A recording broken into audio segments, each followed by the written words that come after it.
Story time about how my boyfriend and best friend were sneaking around behind my back. So a little background information, I was 15 and in 10th grade. So my mom and dad were split up and I was pretty much allowed to do whatever I wanted because of that. So I was dating this boy named Jacob. Well, my best friend Alice literally hated him. Like low-key, every once in a while, she would try to break him and I up. And when I would call her out on it, she would just deny it. Anyway, so the one day I didn't go to school because I was super sick. So the whole day I was trying to text Jacob and Allison, but nobody was answering me. Which was extremely weird because no matter what, Allison would always text me back. So after I knew the school ended, I went to Allison's house. Nobody was answering the door, so I used the spare key. I walk in and all I hear is a very loud banging coming from her bedroom. So I walk in, I see my boyfriend and her together, and then he starts saying that she drugged him. So I went on his phone, I see a bunch of old text messages between him and her, and them exchanging pictures. And then sis wants to start giving me an attitude, so I punched her in the face, and then I left and I don't talk to either of them. Story time about how my best friend was a snake. So a little background information, I was 15 and in 9th grade.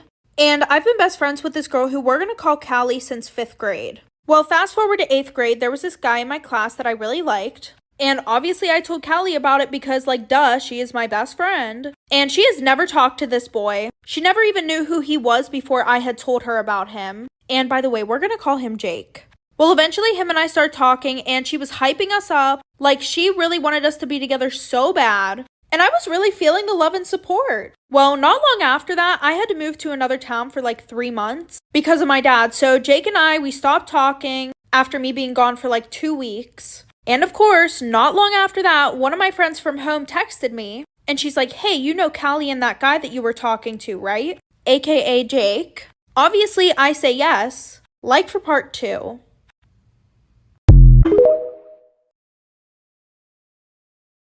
Part 2 about how my best friend was a snake. So like I said, I had to move away for 3 months because of my dad, and Jake and I, we stopped talking about 2 weeks after I had left. And then I get a text from my friend saying, hey, you know Callie and that guy that you were talking to, Jake? Obviously, I say yes. And then she goes, oh, well, they're talking about getting together.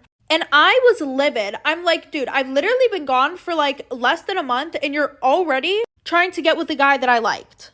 What the actual you know what? So I bawled my eyes out for like 2 hours straight. And then I decide that I'm going to confront her. And she literally says to me, like, she has the audacity to say that she's been in love with him for so long, even before I had told her about him. Which is a lie, because as I told you guys earlier, she didn't know this man. Well, anyways, Jake ended up friend-zoning her, and she didn't even really apologize to me. She said sorry, but like, she didn't acknowledge the importance of the situation and how it made me feel. She just thought that saying sorry would make it all better. I will never, and I mean never, forget the time that we had a male sub in high school and a girl asked to go to the restroom and he said sure. So she grabbed something and he heard a rapper and he was like, oh, if you're gonna eat candy, you can do it in here, but you have to share with everyone in the class. And she was like, what? And he was like, well, I heard the rapper. And she whips out a tampon, shoves it in his face, and she goes, you want to share? Oh, girl, savage.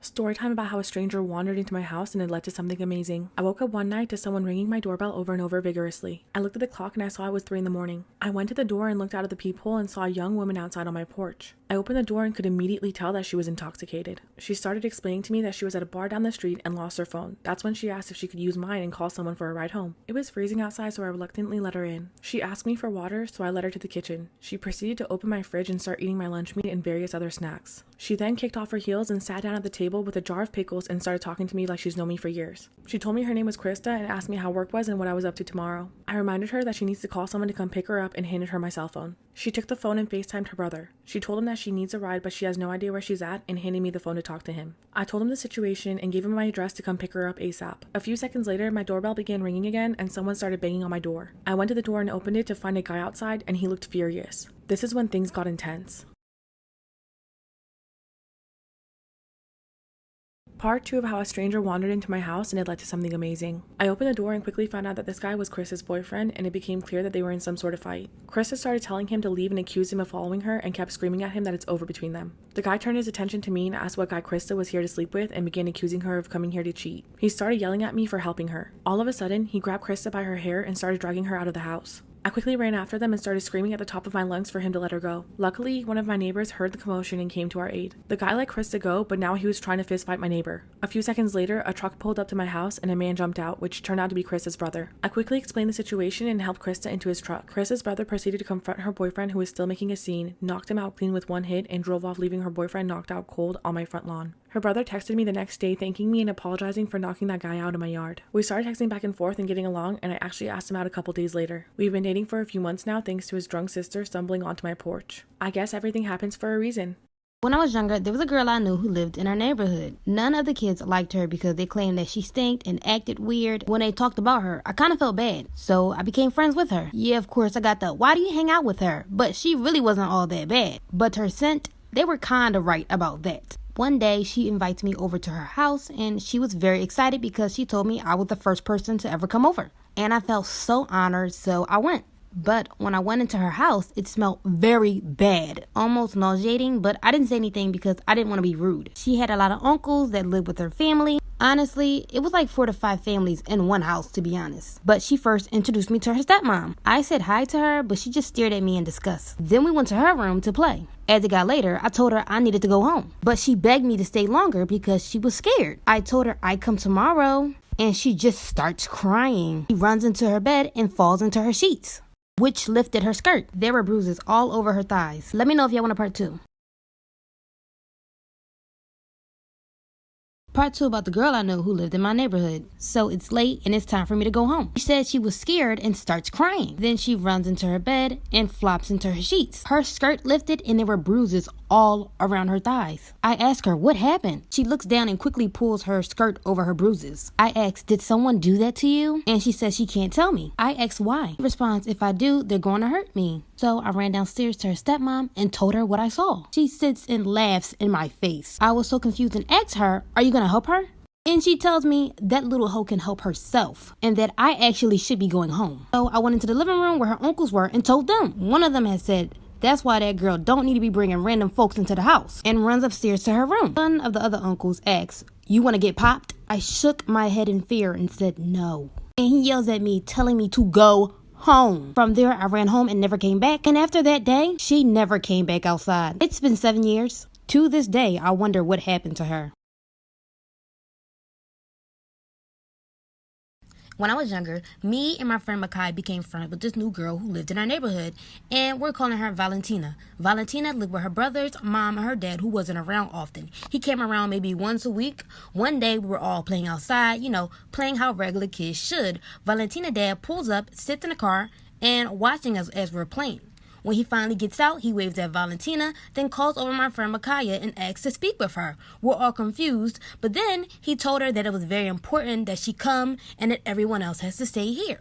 Makaya and Valentina's dad had walked into the alleyway and turned the corner. And me and Valentina listened and stayed where we're at, and we stopped playing. When Makaya finally comes back, we continue to play. When it was time to go back home, me and Makaya walked home together. I asked her, why did Valentina's dad pull you aside? She proceeded to tell me, he told me not to say, but he asked to see my boobs. I was in class on Zoom. I wanted to go to sleep, honestly, because when I'm tired, I go to sleep. I end up falling asleep, and then class ends and everyone starts leaving the class except me, because I was in a whole other universe at this point. I was dreaming, I was flying. At this point, me and the teacher are alone in the call. This is the best part. Then the teacher starts talking to me and he's like, Samantha, wake up. Samantha, please. Samantha, you have another class. He woke me up, but I was half awake, so I didn't really know what was going on. So I thought it was my brother waking me up, and I straight up yelled. I was like, shut up, you fat booger. And so then I realized, oh shit, I just called my teacher a fat booger. And now he scheduled a parent conference. I'm going on Monday, so I'm really excited. Am I wrong for wearing a wedding dress to a wedding? So this girl I've been friends with for a few years recently got engaged. A week ago, I got a DM from her saying she was having a small costume party to celebrate her getting engaged. So I asked if there was a theme and she said there wasn't. So I'm a cosplayer, so I had a lot of choices. So I thought it'd be really funny to go to an engagement party as a corpse bride. When I arrived at the house yesterday, everything seemed completely normal. A few people complimented my costume and I was having so much fun. After about 10 minutes, my friend's fiance walked out in a black tuxedo and told everyone that this was actually their wedding. Apparently my friend saw a video of someone else doing this and she wanted to do the same. He asked us all then to go to the backyard so that the ceremony could begin. At that point, I went straight up to him. I asked if I should quickly go home, change my outfit and come back before the ceremony even started. He told me it was absolutely fine considering that I didn't know it was a wedding. So I trusted him and I just followed everybody outside. They got married and everything seemed good. So the reception was at the house, so everyone just walked back inside and picked up where we left off. I kept trying to talk to my friend and celebrate with her, but she kept making excuses not to talk to me. I assumed it was because she was just tired and, it was such a big day. And I thought maybe she just wanted some space and alone time. I decided just not to bother her after that and the party soon ended. So about half an hour after I got home, my phone started blowing up with notifications. It was my friend and she was cussing me out saying that I ruined her wedding day. I was obviously really confused and asked, what did I do? And that only made her even more angry. She told me that it was basic knowledge not to wear a wedding dress to someone else's wedding day. I reminded her that I did not know that it was a wedding. And I said, I asked your now husband if he wanted me to go home and change, and he said that it was absolutely fine. So she didn't respond to that, but then I got a text from the husband asking why I would tell her that he said it was absolutely fine not to change. And I was like, babe, you were the one that told me it was fine. And then he says that I should have changed anyway. And now, of course, it's my fault that the two of them are fighting over this. I tried texting and saying that I was sorry and that if I'd have known, I obviously wouldn't have done this. But I woke up today to find that her and her husband had blocked me on everything. So what do you think? I had a crush on my brother's best friend. We're gonna call him Pedro. One day, my brother and Pedro had a plan to go to the beach together, and then Pedro invited me. And I was like, let me check if I have something to do. I don't. I'm going. I'm gonna go, Pedro. Don't worry. The night before, I was like, I need to look scandalous. Like, so scandalous. So I remember I wore this two-piece bathing suit. So long story short, the day came and we went to the beach. So we get to the water and immediately I go in. I wanted to show him, like, I'm a bra girl. Oh, this is the best part. So I'm coming out of the water and I'm trying to look like a baddie. Like, I'm trying to walk out all cute, like the hair is wet and everything. And I noticed Pedro was looking at my legs. So I was like, maybe he's trying to shoot his shot. So I went to go tell him something. And I was like, why do you keep looking at me? And he was like, look at your legs. I look at my legs. There's a whole ass piece of poop from the beach water. Am I wrong for telling my terminally ill sister that she can't have my mum's engagement ring? So my mum passed away when I was 7 and she gave her brother / my uncle her engagement ring. The ring was originally my grandma's and it had been passed down throughout all of the women in my family. And eventually I would be able to give it to my daughter or son if they ever wanted to get married too. So my dad remarried 2 years later and my stepmom had 2 daughters. We'll call them Evelyn and Amy. And I'm not that close to them, but I also don't have anything against them either. So last month, unfortunately, Amy was diagnosed with stage 4 cancer. So her boyfriend recently proposed to her and he said that she had mentioned my mum's engagement ring because she just knew how pretty it was. And her boyfriend said that she had always wanted my mum's engagement ring because she thought it was just unreal. Her boyfriend told my dad's wife and then my dad's wife told my dad. All 3 of them kept telling me how much she wanted the ring and that I would obviously eventually get it back when unfortunately she's not with us anymore. And that it would be nice for me to fulfill her wishes given the circumstances. I said that I really didn't want to give her the ring, however I would give them a photo of it so they could get it replicated if they wanted. And they did not like that one bit. And then they told me that I was denying her a family ring. I said, well, it's not her family ring, it's my family ring. Amy had nothing to do with my mum. So I asked my dad how Amy even knew about the ring in the first place. And he said that he'd shown Amy some pictures of my mum's ring over the past couple of years. And that he also showed her the jeweller pictures from when he was getting the ring designed. He said he thought it would have been a nice bonding moment for them when they were younger with him. My stepmom pleaded with me. Amy even wrote me a letter saying how much she'd love to wear it and how much of an honour it would be to get married wearing my mum's ring. I'm now getting shit from my dad, my stepmom and my stepsister's fiance. What do you think?